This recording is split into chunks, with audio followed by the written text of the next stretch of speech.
Look at my camera. I'll raise it up now.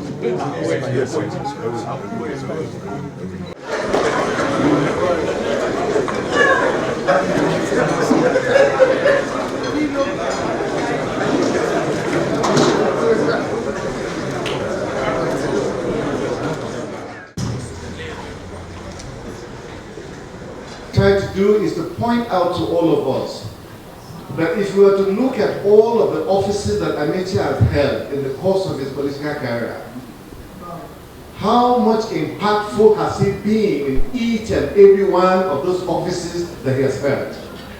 That is the logic, that is the context, that is the argument that we intend to drive in this campaign.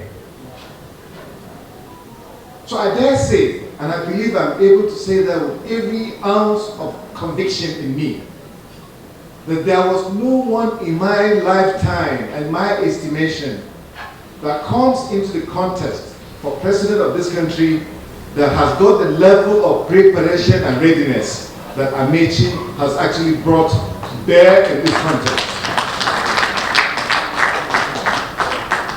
And this is not rocket science, and this is simply not talking politics. We can look at the facts.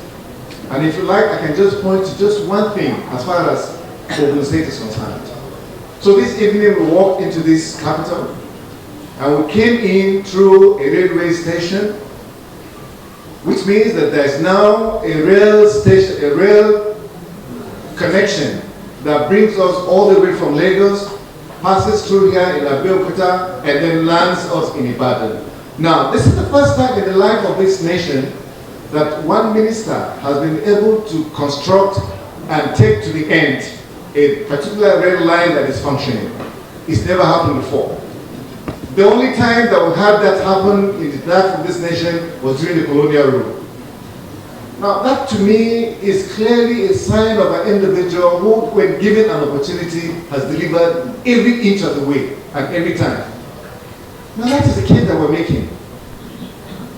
So like I said, I don't come here to try to sing, because pretty much like I'm singing to the choir. I believe all of us here, members of the APC, recognize the moment. We have to put forward to Nigeria a candidate who will no doubt make it easy a sell for us. If we put Rotimi Amaechi forward as the APC candidate in 2023, I can bet you the journey to Aso Villa will have been won before we even started. And I can tell you what, the government didn't want the people not to compete with them at all.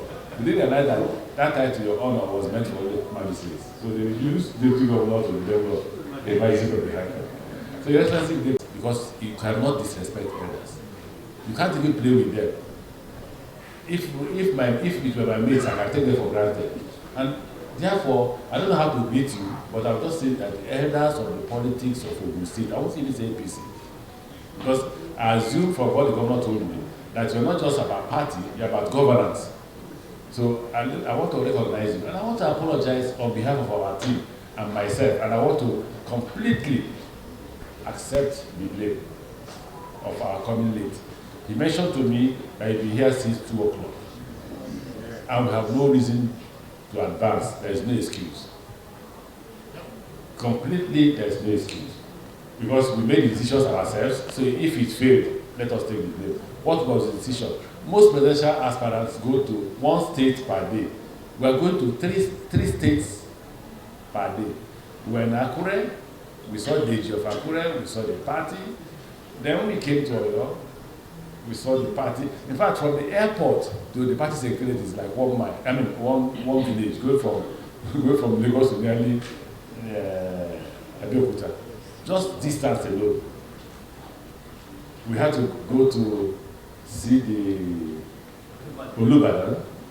From Olubadan to the party secretariat, it took us nearly 45 minutes. please, I apologize for our mistakes. If we chose one state per day, we would have left here a long time ago. But we thought we were being smart to ensure that we went to all the 36 states before the primary. That's what we are pursuing. Please forgive me. There is nothing I can do to make up for this mistake of keeping you here from 2 p.m. till now. I apologize on behalf of the group.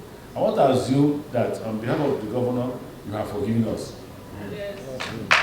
Thank you very much. I will keep you further. Whatever needs to be said has been said. In fact, there are quite a lot of Nigerians who don't know me, but I assume that 30 to 40% of people who are in this hall today know me. I come to Ogun a lot. And the last time I was here, that's a joke the governor told me that. He said that people in this hall were saying, this man is used to coming late. No, I don't joke with my time. I don't joke. He told me, say, that's what people are complaining. That the last time I came late, today I came late again. And I said, this is not part of me. Anybody who knows me, even my colleagues, ministers, if they give me 10 a.m. appointment, I'm there by 10 to 10. Sometimes they come to work past 10, and I'm still waiting at the waiting room until they come. But for this, let me accept the blame and promise you that it will not happen again. Now that I've registered in my head that if I'm not careful, people will think I come late. So nothing to say new. You know me. I'm still a friend to OGD, right? I'm still a friend to Amosu, and I'm a friend to Dapo. You see, they don't agree. I'm the only person who agree with them. So if you go and I will say it's not good, you say it's not good. If you go to Amos, you say it's good, you say it's good. Don't you ever argue with people who are disagreeing among themselves.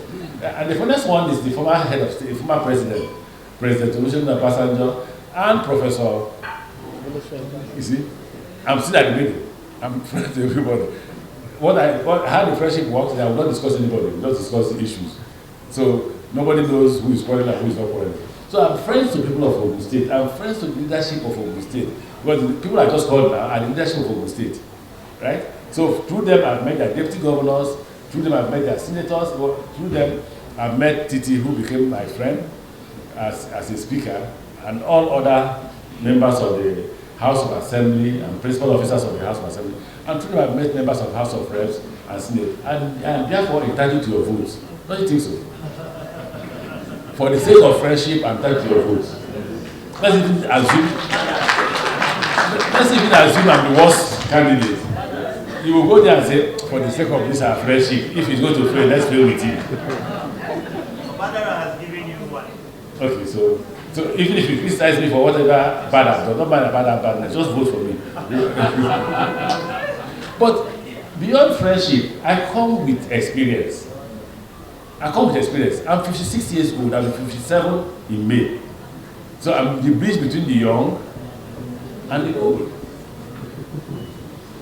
I have energy. That's how I challenge them to an energy contest. I have a lot of energy. My daughters ask me how. My HB is 19. Normal HB is 13. So when people ask me, where did you get your energy from? Daughters don't know. Some of them suspect it's because of the fact that my HB is 19, which is bad.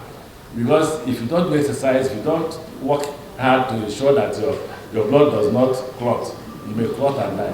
But my HB, because it's 19, I jog.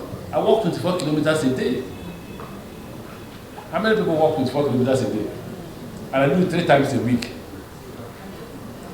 So I have energy. And people have said, no, being energetic is not enough to preside over a state. You can't preside over a state in a hospital, can you? If you're in a hospital, they'll be giving you injections. So you can't preside over the state. But even at that, I also have brain. I have a first degree in English, master's in literature. I'm currently studying at the Base University. I go to school 9 a.m. I'm in school in class 9 a.m. I close by 6 p.m. every day. They say, oh, he's a influencing lecturer. I'm a registered student of University of London. I'll graduate this year, May. University of London.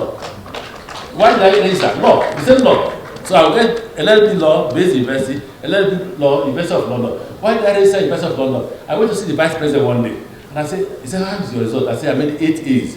So I made sure you're influencing the lecturer. I said, okay, sir. I'll go and register the University of London. And I registered the University of London. So that way, you could accuse me of influencing anybody because I don't know the lecturers. They don't know me. It's online, we watch ourselves, they watch, they teach, they go home. I read my book and go and write exams. So nobody can accuse me of not being smart. If I'm not smart, I won't be speaker 8 years.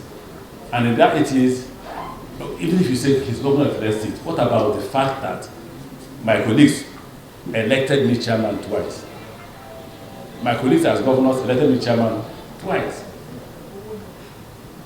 And if you remember when I was governor, let us be honest, Nigerians watched 9 o'clock news every day we had a meeting. Because one policy or the other will come up and I was the chairman. So I'm very experienced. I am not a Yoruba candidate and I will not be a Yoruba candidate. I am not an Hausa Fulani candidate and I will not be an Hausa Fulani candidate. I am not an Igbo candidate and I will not be one. I am not an Ikwere candidate where I come from and I will not be one. I am a Nigerian candidate. I don't tie that. I don't play, I'm not a normal politician. Ask anybody who knows me. I say my mind and I go home to sleep. This is now I began to tell people that whatever I say innocently, without thinking I'm hurting you. But now people are telling me some of the things you say actually hurt people. But I thought you should say the truth all the time and go home to sleep.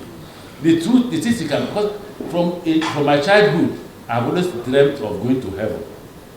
And the Bible tells me one thing that can stop me from going to heaven is lying. So, from speaker, ask my friends. As governor, I appointed Ade as special assistant. Ade is from Ogun State. I appointed a commissioner from Ogun State as governor. I didn't know I would contest for presidency. 2 permanent secretaries. And what was the argument? Oh, you can't appoint permanent secretaries from non-River State because they're not River State. I said, you live in River State all your life, you do business, you work in River State, you rose to director. They say you can't be permanent secretary because that's wickedness. I announced the appointment. So check my ministry. Check my ministry. MPA, Hadiza Bala Usman. The new MD, Mohammed Abeokuta. Niwa. What is them? No, from here. He's not a minister. Mamora. He's from here. Niwa, right? It was my recommendation that the president appointed. And when Mamora left, where is George? George is Igbo. I don't do. Boss Mustafa was appointed before the previous SGF. I don't play tribalistic politics. I don't play you're from River State, you're from Imo State. No, you are first and foremost who? In Nigeria. You are important to me as a Nigerian because without this nation, we will not have where to stay. And I challenge others to show me if they do the same. I challenge all others who are competing with me to show me the basis by which they can claim to be Nigerian candidate. I challenge anybody. That's where God created me. And that's where I am. So I bring experience, which means if you put me in power, I will deliver. An example is the railway. People use the railway. People see me here. Minister sits in the office, telephone call, now what's happening in the railway. No, I come here. I drive your governors. As I'm also, we had a disagreement about MKO, Abiola, trade fair. We were looking for where to site the station until we finally chose that location. Physically, I was here. I drove. My car got burnt here. My personal car, not government, I don't drive government car. Here, in Abeokuta, got burnt. I'm a different Nigerian. And I think I'm one of the true Nigerians. And I think all of you seated here are also true Nigerians. You are. The problem of Nigeria is not you, it's the elites. You agree? It's the elites that tell you you're Yoruba, you're Hausa, you're Fulani, you're Ikwere, you're Igbo. The poor man in Abeokuta does not know who is a Yoruba man or who is an Hausa man. What he knows is what? Give me food. Give me the avenue to make my own food. Is it not? He's not asking to dash him money. It is because we have not been able to provide those opportunities that the people begin to beg money, follow governors. If you create an economy that is viable, that puts money on people's table, they won't know who is the governor.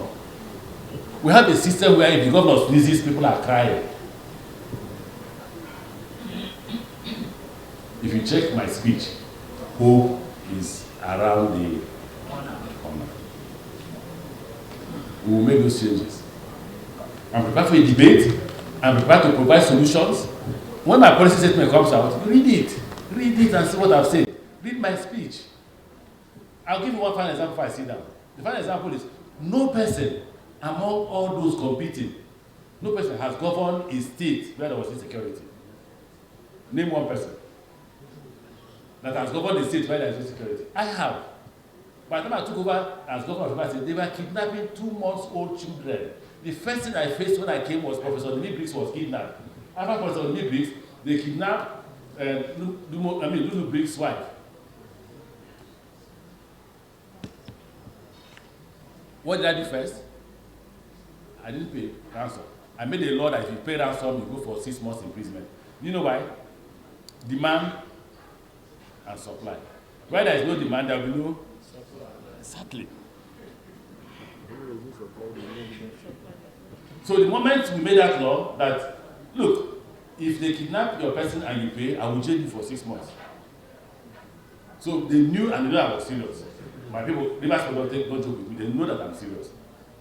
So when the money started stopping, I took the responsibility as a governor to keep awake at night. My wife is alive, she can ask her. Every day she begs me not to say it, but I will say it to you. My wife was, are you sure my husband is actually doing what he says he's doing? Are you sure he's not following woman? One day I put her in the car. 12 midnight, we went on patrol. Me, General Bello, the CP, and there are 3 of us. Then the military vehicles followed us. In the course of approaching Agri Road, we saw these boys with guns, many of them. We started chasing them. Later I realized that, my wife is in this car. If they kill me, they shouldn't kill my wife. Our children are single. So we took her home. We took her home to drop her. Since then, until I left as governor, my wife will not ask me, where did you go to?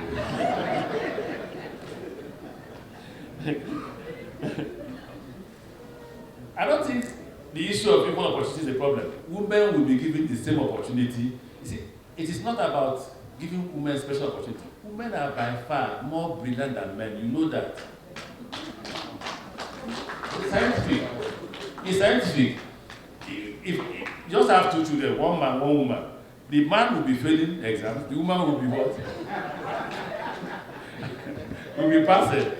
But it's at the later stage that the man takes over. The woman will start well, but the man usually will take over. I think what will happen is that we will give women equal opportunities as the men. We will. So that you will compete equally, you will be appointed on merit, and you'll be given that chance to be part of government. It is not, I'm not among those who will deny women that opportunity. I'm not. My female friends are there for anybody to see. They are very important people in Nigeria and in the world. They are my friends. They don't deny me, and I don't deny them too. So women will be given the same opportunity. Let me thank you for this opportunity to address you and say to you, I know that a candidate from this state, our vice president, a man of honor, he's a good candidate. But I think that if you look well, my experience matters.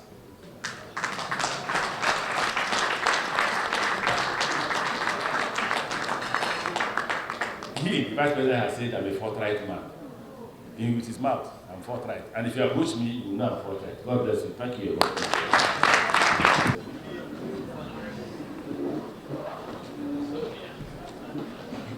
His Excellency, a delegation that is reflects the Nigerian spirit, because the delegation is what we like to see. It reflects the true Nigerian spirit, a mix of people from the north, the south, the east, and the west of Nigeria. And I'm not surprised because my brother's antecedent speaks for him. We have been expecting you since 2 p.m. All the elder statesmen have been gathered in my EXCO chambers. We have prepared the EXCO chambers to give you such a befitting reception, but like you explained, the apologies are well accepted. My people have started complaining that the last time you came to commission and bosses, you were late, and again today you are late. Is that an indication that we have a president that will be late? But we know that you are burning the candle at both ends, and we are trying to do the needful and go to different states way ahead of the primaries. But our people are very happy to meet with you, particularly as you see that they've been here waiting patiently. It's a reflection of who we are in Ogun State, a reflection of our deep commitment and sense of patriotism to our party and our party leadership. We consider you a former speaker, two-term speaker, a former governor, two-term governor, former DG of our current president, successful at that, former chairman of the Nigerian Doctors Forum, and a serving minister of the Federal Republic of Nigeria. We consider you an eminent and distinguished leader of this party. And again, as I said, because of who we are, we have deep respect and regards for leadership, constituted party, leadership and authority.